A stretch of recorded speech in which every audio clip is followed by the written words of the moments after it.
My name is Maya Vance. I'm 19 years old, and this is for every practical child who was treated like an anchor while their sibling was treated like a sail. 3 hours ago, my sister, Elena, threw my childhood journals into a puddle on the driveway. She stood in the doorway of our parents' Victorian home, the house I spent my weekends cleaning while she was away at networking retreats, and told me that the lifestyle simply didn't have room for a college dropout. She didn't know I wasn't a dropout. She didn't know where I went every morning at 5 a.m., and she certainly didn't know what our father whispered to me in the hospital room while she was outside arguing with a nurse about the quality of the cafeteria coffee. By next Christmas, I'll be sitting in an office that costs more than this entire neighborhood. Elena will be calling me, her voice shaking, asking for a temporary loan to save the house she's currently locking me out of. That's the moment the mask will finally slip. If you've ever been made to feel like a guest in your own home, stay with me. And if you're working on a dream no one else can see yet, tell me in the comments where you're building from. But before we get to the lockout, you need to understand the day the air in this house turned cold.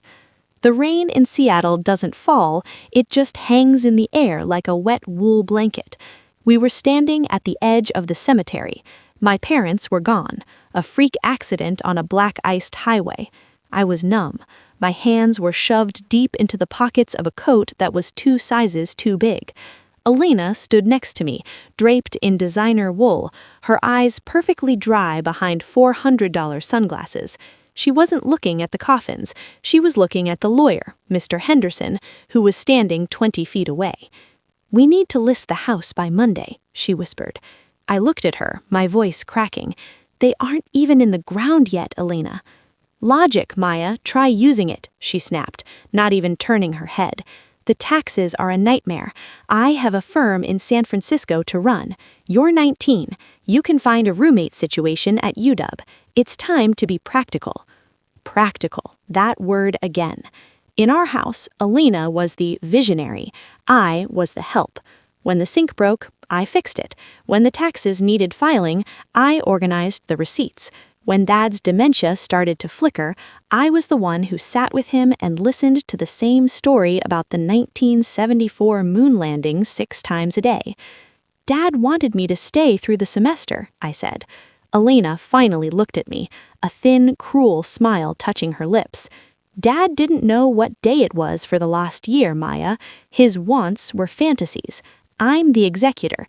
I'm the one with the degree. I make the calls." What she didn't know was that while I was fixing the sink, I was also fixing the books. Dad wasn't as far gone as she thought.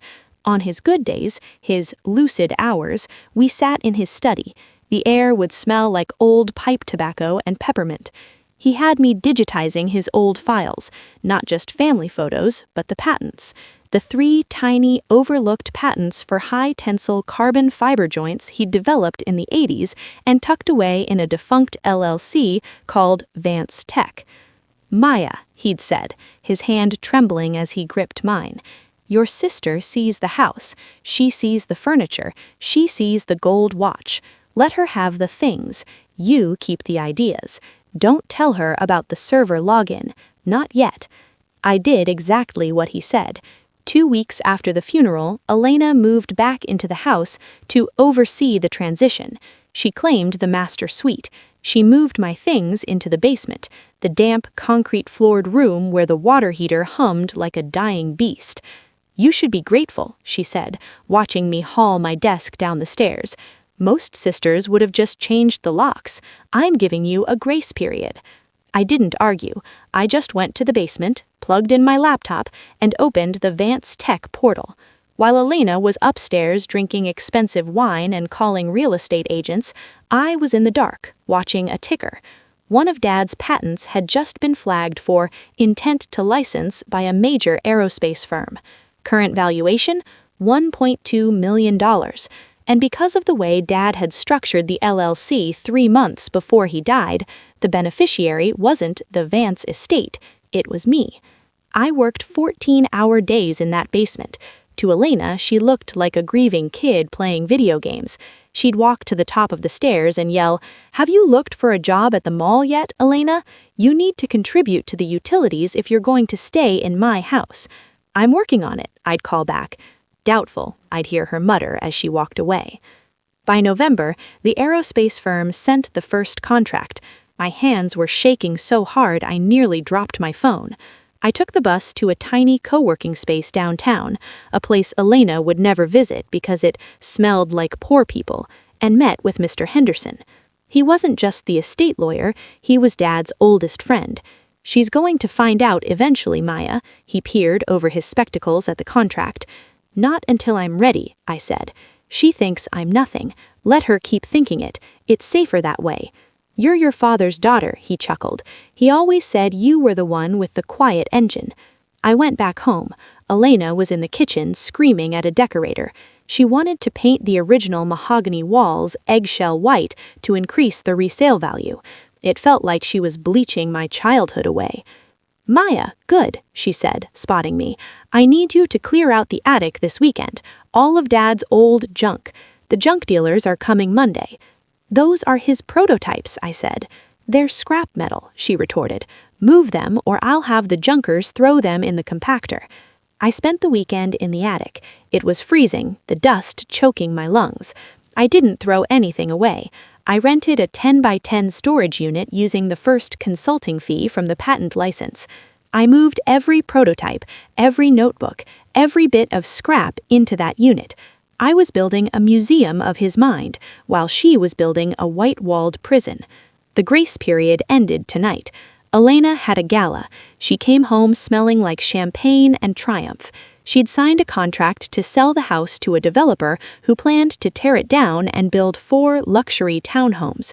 "You're needing me out by tomorrow morning," she said, leaning against the kitchen island.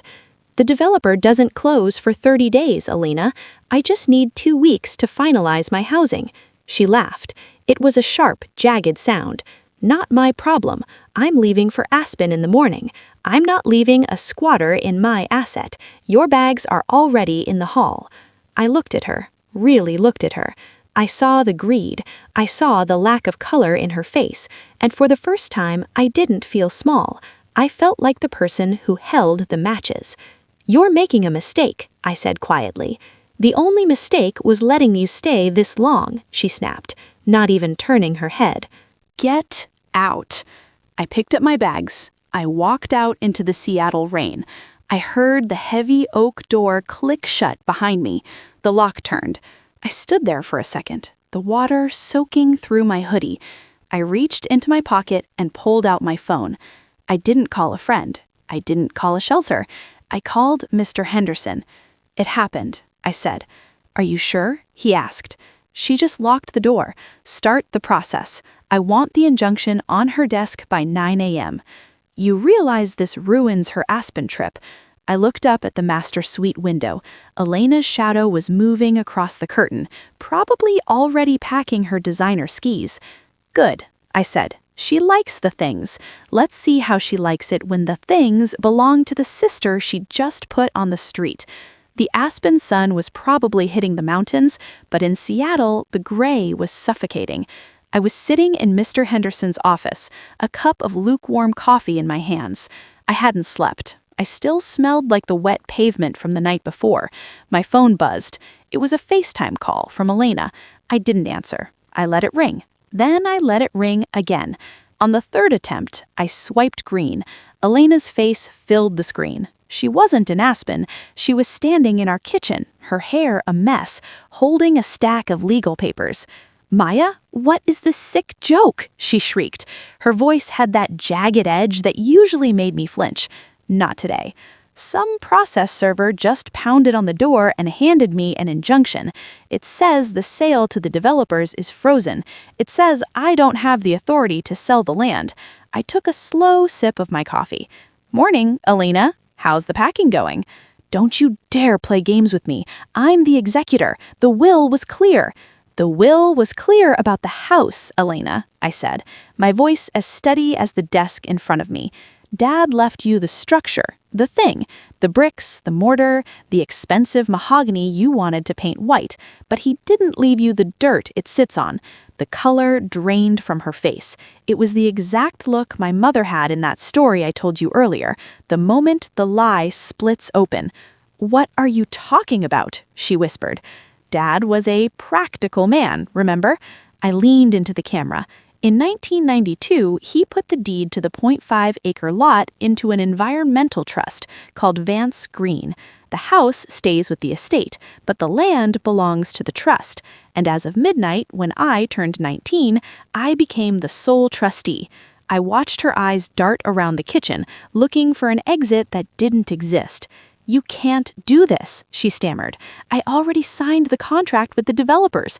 I took a deposit." "Then you'd better find a way to pay them back," I said, "because I'm not signing the land usage rights. In fact, I'm filing a historical preservation claim on the land today. That house isn't being torn down for townhomes. It's going to be the new headquarters for Vance Tech. Vance Tech is a ghost company, Maya. It's nothing." "It was nothing yesterday," I said, pulling a second laptop into the frame and turning the screen toward her. It showed the signed contract with the aerospace firm, the $1.2 million licensing fee, the royalties, the patent numbers. "Today, it's the reason I'm buying out your half of the house at the pre-renovation market value. Mr. Henderson is sending over the paperwork. You have 48 hours to pack your designer bags and find a roommate situation in San Francisco." She started to scream, a high-pitched, incoherent sound of pure rage. But I didn't listen. I hung up. If you're still here, if you're watching this and feeling that spark in your chest, it's because you know that the best revenge isn't loud. It's silent. It's built in basements and co-working spaces and storage units while everyone else thinks you're failing. 2 days later, I walked back up that driveway. The rain had stopped. Alina was loading a moving van. She looked smaller than I remembered. The $400 sunglasses were on her head, but they didn't look like armor anymore. They just looked like plastic. She didn't look at me as I walked past her toward the front door. "You think you won," she said, her voice hollow, "but you're just like him, stuck in this old, dusty house with your ideas and your scrap metal. You'll be alone here." I stopped at the door. I reached into my pocket and pulled out the key, the one she thought she'd taken from me. "I won't be alone," I said. I looked down the street. A silver sedan was pulling up. Mr. Henderson stepped out, but so did someone else. It was Trevor. He had a duffel bag over his shoulder. He'd walked away from that expensive D1 future our parents tried to force on him. He'd seen the lie, too. "Hey, Maya," he said, walking up the driveway. He looked at Elena, then back at me. "I hear you need someone to help organize the new lab." I smiled. I turned the key in the lock. The heavy oak door swung open, and for the first time in 19 years, the air inside didn't feel cold. It felt like possibility. Elena drove away 10 minutes later, her tires screeching on the wet pavement. She went towards the future she thought she deserved. We stayed in the house we were going to build. My father was right. They can burn the paper, they can lock the doors, they can paint over the history.